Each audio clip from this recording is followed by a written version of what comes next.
Assalamualaikum warahmatullahi wabarakatuh. Halo teman-teman, perkenalkan nama saya Wildan Arka Ardiansyah dari kelas 10 PPLG 1 nomor absen 34. Dalam kesempatan kali ini, saya akan membahas tentang salah satu tokoh penting dalam penyebaran agama Islam di Tanah Jawa, yaitu Sunan Giri.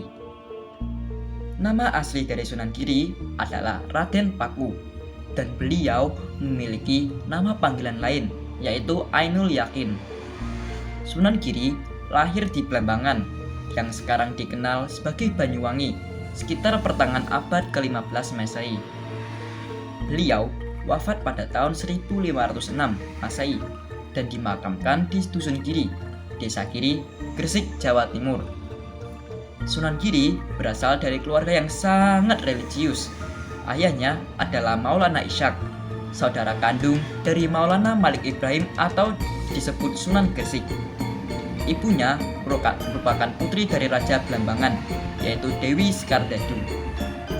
Sejak remaja, Sunan Giri menimba ilmu keislaman kepada Sunan Ampel di Surabaya. Ia juga pernah belajar bersama dengan Sunan Bonang dan memperdalam ilmu agama di daerah Pasai. Setelah merasa cukup dalam ilmu agama, beliau kembali ke Tanah Jawa dan mendirikan pesantren di wilayah Jawa, tepatnya di Perbukitan Sidomukti, Gresik. Karena letaknya di bukit, maka beliau dikenal dengan sebutan Sunan Giri.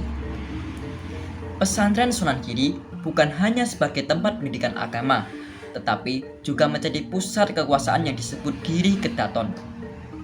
Bahkan, pengaruh Sunan Giri meluas ke berbagai daerah di luar Jawa, seperti Ternate, Tidore, bahkan Sulawesi. Pada saat kerajaan Majapahit mulai melemah, Sunan Giri turut berperan dalam mengalihkan kekuasaan kepada Raden Patah, putra Raja Brawijaya, dan menjadi pendukung terbentuknya Kesultanan Demak. Sunan Giri dikenal sebagai walian ahli dalam bidang politik kenegaraan. Ia menjadi rujukan penting dalam pengambilan keputusan politik, termasuk dalam pemilihan kerajaan di Demak. Ia bahkan dipercaya meletakkan dasar sistem pemerintahan Islam yang berperan seperti lembaga legislatif di masa sekarang. Di bidang budaya, Sunan Giri dikenal kreatif. Ia menyebarkan agama Islam melalui seni pertunjukan dan permainan rakyat. Beberapa karya yang terkenal antara lain Tembang Asmaradana, Pangkur, Gula Kandi, serta permainan anak Cublak-Cublak Suweng. Sunan Giri adalah contoh nyata bagaimana dakwah Islam bisa dilakukan dengan pendekatan yang lembut, mengedepankan pendidikan, budaya, serta kearifan lokal.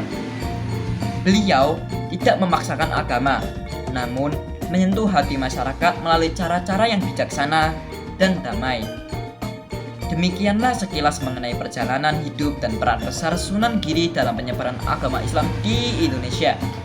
Semoga kita dapat mengambil hikmah dan teladan dari perjuangan beliau.